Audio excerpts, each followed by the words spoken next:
Congress is heading back to Washington today after its August recess. Some of the key issues on their plate this session include government spending, gun control, trade policy, and impeachment.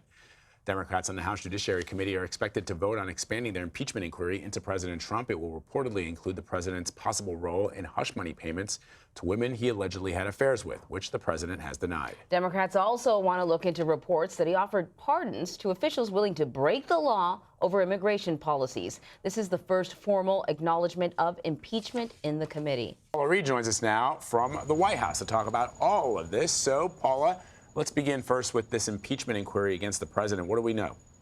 That's right. If the House committee votes to formalize their impeachment inquiry, this will really change the rules of the game. So far, the White House has largely stonewalled all these requests for various documents and witnesses. But by doing this, Democrats give themselves an advantage. They may now be able to move faster and perhaps get additional information.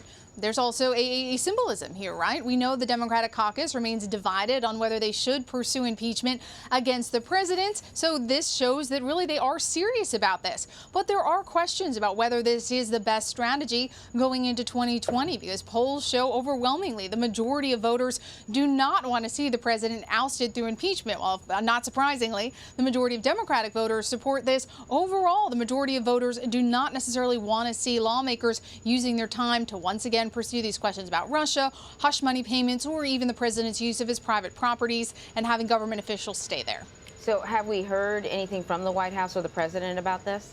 We have. The White House has issued a statement saying, quote, sadly, it's just more of the same from Democrats. They should be focusing on the needs of the country instead of their obsessive vendetta against the president.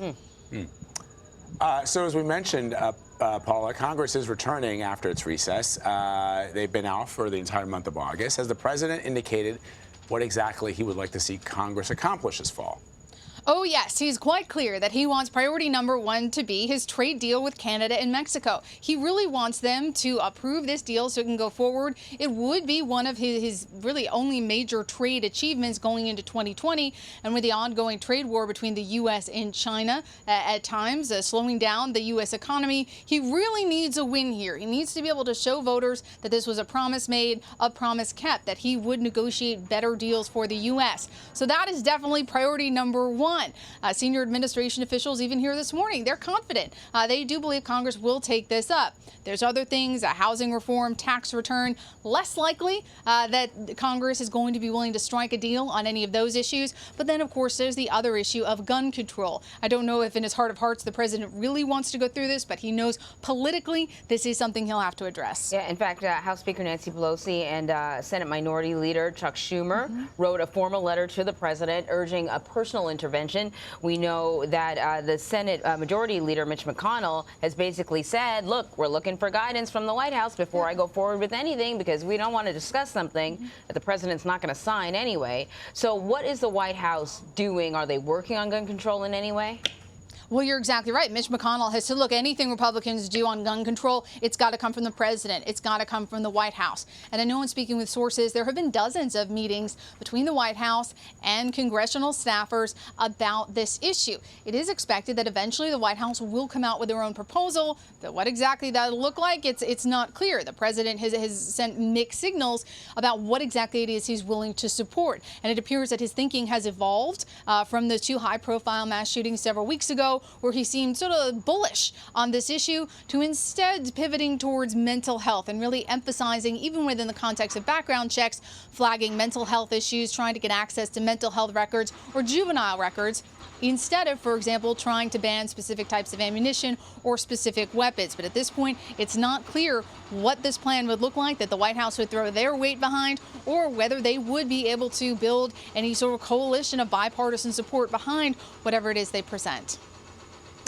Paula, let me ask you also about reports that we're hearing on the U.S. Air Force sending military crew members to the Trump Turnberry resort in Scotland during a layover on their way to Kuwait in March.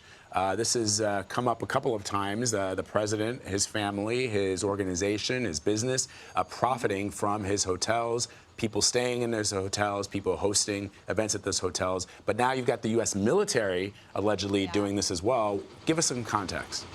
Well, the Air Force has defended this stop in March, saying it was, quote, the closest available and the least expensive accommodation. But even with that, the Air Force has ordered a review of all international layover stops in the wake of this controversy. So even though they're defending it, they want to take another look because, as you just noted, this once again raises questions about government officials, either U.S. government officials or foreign officials, using the president's properties and whether there is anything improper. So far, the Air Force said, look, these were booked through their travel portal. It was under per diem. There was nothing wrong here. They're going to take another look, as is the House committee that has actually looked at other instances of flights, for example, being directed to land at an airport near this resort. So this is being investigated, not criminally so far, but by several oversight agencies. I mean, isn't there an emoluments court case sort of hanging over? I'm not sure, because there's a lot of sort of court cases out there, but isn't there one for, the emoluments clause? The president certainly has been investigated in several different cases as to whether he should be allowing foreign officials to stay at his private properties, even though he has technically divested from those, allowed his son and sons to take over those properties. There are questions about whether these foreign officials are staying at some of these Trump properties, especially the one here in D.C., as a way to curry favor. It's illegal for government officials to take any money from foreign governments, foreign officials. And there are some questions that are currently being litigated, as you noted, about whether these properties are kind of a workaround the emoluments clause. It's sort of this random esoteric law that really had to be brushed off in the Trump administration, and it's getting a lot of action in federal courts, but we really don't have any clear answers so far. All right, Paula Reid, thank you very much.